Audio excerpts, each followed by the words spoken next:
So while living in London, it got so bad to the point that I even went to go see a gastroenterologist, and they performed a cecostomy on me, which is basically where they put a tube inside your butt and thread water through it, and that kind of flushes you out, and then that is excreted another way. I won't go into it.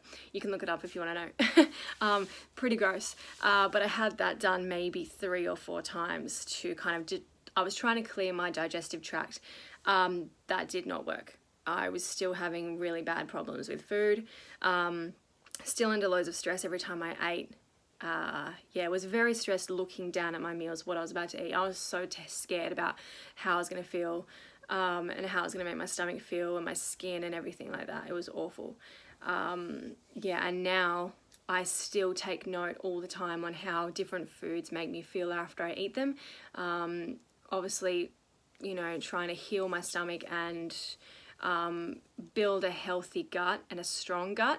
Able to digest food a lot easier now, which I'm going to go into, but I still now look down at my food before I eat it, and I'm so excited about what's on the plate.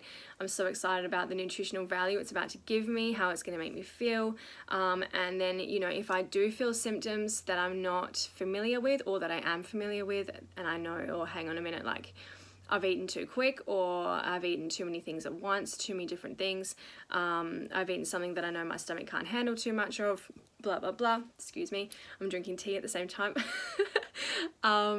Then yeah, I'll take note on how I feel after I eat something, how it makes me feel, and nowadays all the plants make me feel amazing. Every time I eat, I feel so good. I have so much freaking energy, it's insane.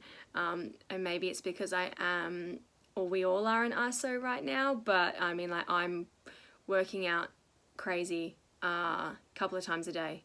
Yeah, not every day, but more like streaks. Like, I'll just continue to exercise until I wake up one day, my body's like, maybe not today, and then I'm like, okay, I'll give today off. But I never used to be like that. It used to be, for me, I would like schedule in my days of exercise, and I would stick to them. And if I woke up and I felt terrible, and like I didn't have any energy to work out or whatever, then I would, you know, beat myself up about it, because, you know, like, these 5 days I have to work out. And if I didn't work out on that day, then blah, blah, blah, and I would just, yeah, I was pretty mean to myself, in that sense. But now I just kind of wake up and I exercise because I have energy and I want to, and it makes me feel good and I feel strong, and yeah, improving lots, in different areas, which is exciting. And then, you know, and then when I wake up, like I say, and I don't feel like exercising, my body needs a break. Okay, it's going to be a walk today, it's going to be stretching, it's going to be like some sort of yoga practice. I don't practice yoga, but I practice the moves. I use yoga more for stretching rather than the meditation side. I've tried the meditation side and loved it, but I need someone to be telling me, like a yoga teacher telling me what to do, and that sort of thing, how to breathe, and then I need to be in the right mental state, because otherwise I'm just go. I prefer, like, yeah, vigorous kind of upbeat exercise, if you would say, and then yoga poses and things like that for stretching, and calming down. Yeah, but I can't sit still for too long is what I'm trying to say. It's like 15-20 minutes max. That's a long time for me to be stretching and being slow. Back to travel and living abroad, living in London at the markets, like I say, I haven't always been a huge fan of meat. I was never be able to eat meat off the bone or anything like that. I was never a steak lover. I liked easy meats that didn't really taste like meat, like mincemeat or chicken nuggets, or, you know, really crispy fried bacon, sausages loaded with salt and processed meats and things like that, processed deli meats in sandwiches, that sort of thing. Anything that was like really meaty, really firm, really tough, had blood in it, no way, couldn't handle it. But yeah. And then from London, moved to Canada, continued to stay on the kind of active lifestyle path, learnt, you know, different ways to exercise, including snowboarding and hiking, fell in love. Now that's where my heart lies. Take me back, please. Absolutely love the mountains and fell in love with hiking. Fell in love with snowboarding in the snow straight from the get-go. It was incredible. I did, however, live in a ski town in British Columbia So there was no such thing as a weekend. Every day was Saturday night if you wanted it to be. And I went all for it. I partied so much. I would ski all day with friends or snowboard all day with friends, come down, drink Caesars until the sun went down.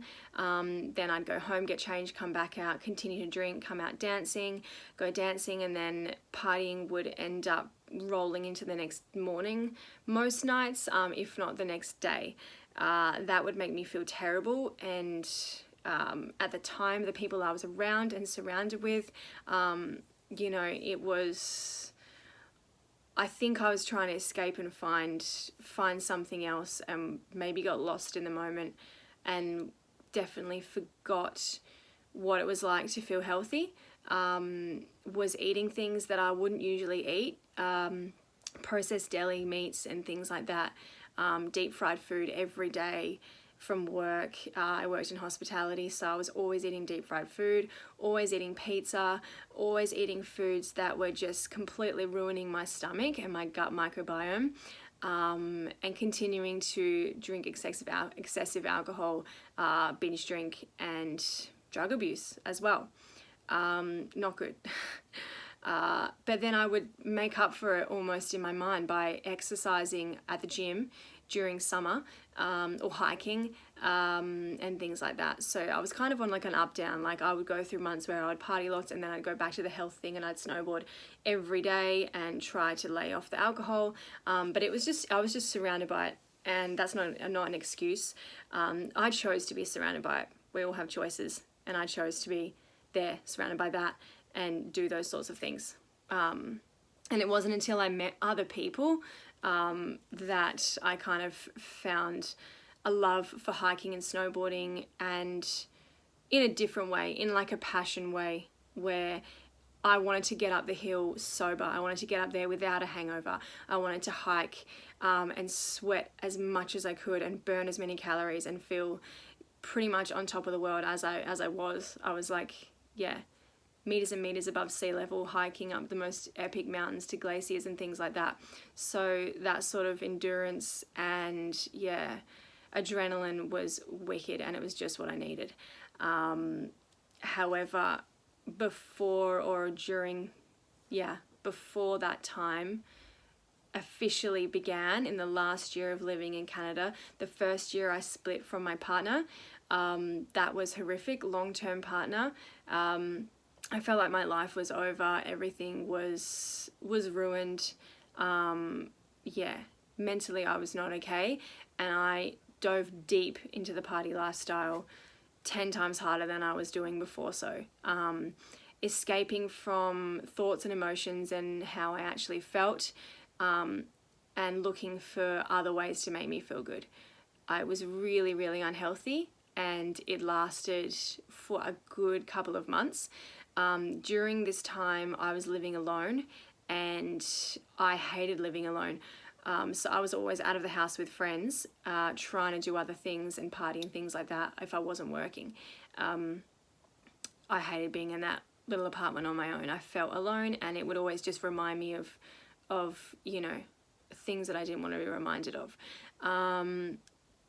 So then I guess from there, one night I remember it being early hours of the morning, and I'd been up all night, and I started to lose vision in one eye, and I just kind of was holding one eye like this, and realized that the vision was lost in this eye, and then I could see again, could see again.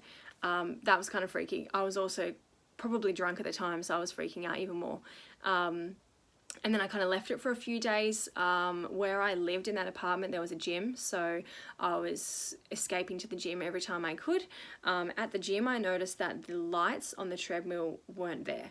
It was the treadmill numbers and all that sort of things, and stickers and print on the actual treadmill, but the red lights that kind of flash at you and flash your kilometers per hour and your level of intensity and all that sort of stuff, all of that was gone when I was looking through the eye that wasn't working, and then it was there again when I could see with the other eye. That's when I knew. I was like, shit, that's not right. I should be able to see this. So I maybe left it for like a week, and then I went to go see the local eye doctor. They performed an eye test on me, and she immediately she immediately told me, hey, it looks like you might have optic neuritis. This is quite serious, so you need to go and see a specialist in the city as soon as possible. And kind of rush this their next appointment for me in the city. Her urgency for me to go and see someone definitely made me take a step back and think, okay, something actually serious is happening. What is optic neuritis? What's going on? So then I think maybe it was 1 to 2 days later max, I went down to the city with a friend, a really close friend at the time, and I saw the specialist, and she ran further tests on me, and she confirmed I did have optic neuritis. She explained what optic neuritis is. Basically the nerves that connect your eyeball to your brain and send signals to and from become weathered, damaged, that sort of thing, inflamed, and that's what was happening to one of my eyes. So hence why I couldn't see anything, and vision was becoming blurry, and things like that. She said that optic neuritis is quite serious, and it's one of the first signs of multiple sclerosis. When she said those words, I almost fell off my chair. Yeah, it was just very blank, and was waiting for her to explain more to me. She then went on to